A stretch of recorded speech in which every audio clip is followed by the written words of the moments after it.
Ladies and gentlemen, the Secretary General. Excellencies, Generals, ladies and gentlemen, allow me to ask before I start for us all to have a minute of silence in memory of all those peacekeepers that have lost their lives protecting the lives of the people we care for.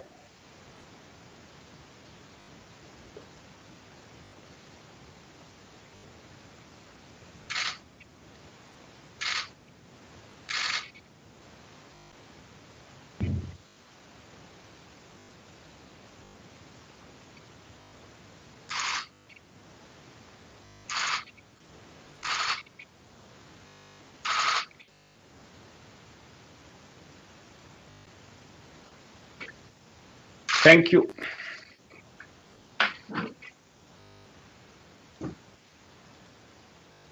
Today, we mark the International Day of United Nations Peacekeepers in a context that is entirely unique in our history. The COVID-19 pandemic has changed almost everything we do, both here at headquarters and everywhere in the fields. Moments ago, I laid a wreath at the Peacekeepers Memorial to honor the more than 3,900 women and men who have lost their lives since 1948 while serving under the United Nations flag. In previous years, hundreds of diplomats, United Nations staff and journalists who today they joined me in spirit. The pandemic has required us to hold the ceremonies for the Military Gender Advocate Award and the Dag Hammarskjold Medal virtually.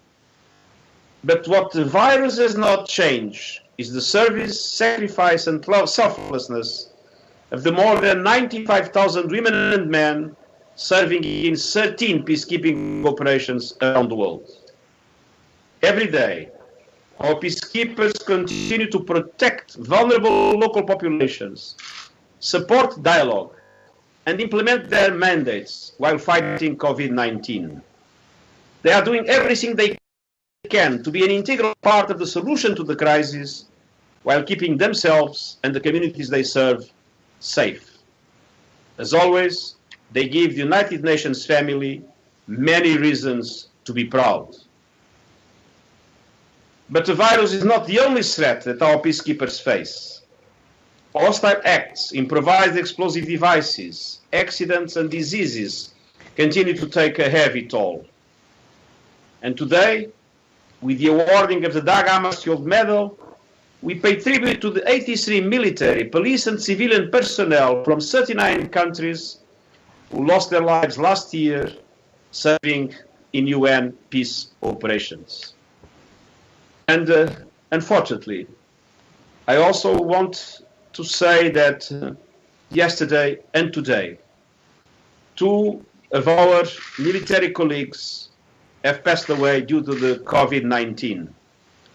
Sevisor and Cambodia, and Carlos Moses Guillen of El Salvador, both members of MINUSMA.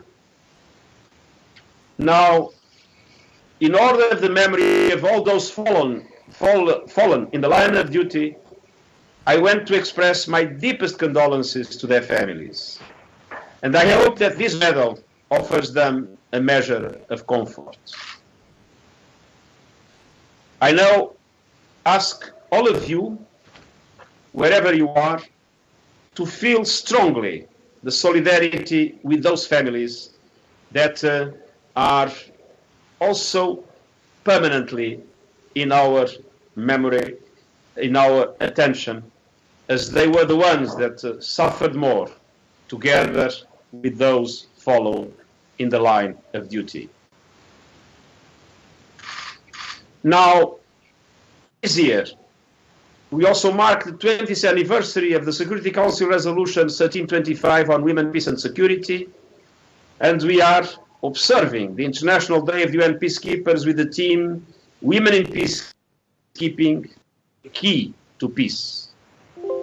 Resolution 1325 was a milestone in recognizing that women have a right to full, equal and meaningful participation in peace processes conflict resolution and peace building.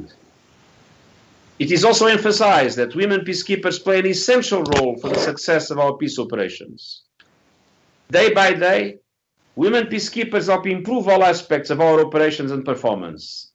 They ensure better access to local communities, they prevent and reduce conflict and confrontation, and they serve as role models for their peers and others. In addition, we have seen that our operations are better able to build trust with those in need of protection when their staffing reflects the communities in which they serve. This is another reason why increasing the number of women in peacekeeping is so crucial. Peacekeeping is more effective for everyone when we have more women peacekeepers at all levels, including in decision-making.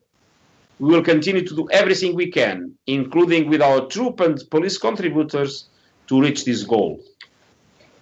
In that spirit, since 2016, the Military Gender Advocate Award has recognized the dedication and efforts of individual military peacekeepers in promoting the principles of Resolution 1325 in peace operations. Today, I'm proud to announce that 2 peacekeepers will receive the award jointly for their contribution to this cause.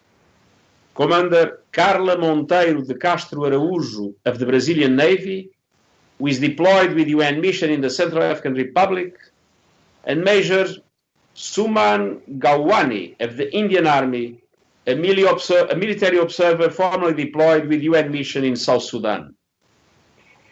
Commander Monteiro de Castro Araújo serves as MINUSCA's military gender and protection advisor. In this role, she has strengthened the mission's ability to protect civilians, address conflict-related sexual violence, and prevent sexual exploitation and abuse. She also strives to improve the living conditions of their fellow women peacekeepers.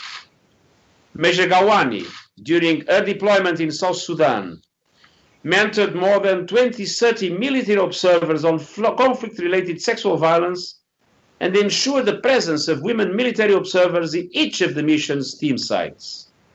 She also trained the South Sudanese government forces and helped them launch their action plan on conflict-related sexual violence. Commander Monteiro de Castro Araújo, Major Gawani, your inspiring work has made a remarkable difference in promoting gender equality and empowering local women and your own colleagues. Your contributions are proof that women peacekeepers are vital to peace and security everywhere. In closing, let me again express my great appreciation to all the women and men of the United Nations peacekeeping for your courage and commitment. You are helping the world to cope with today's emergency while paving the way for recovery and a more peaceful future, and I thank you all.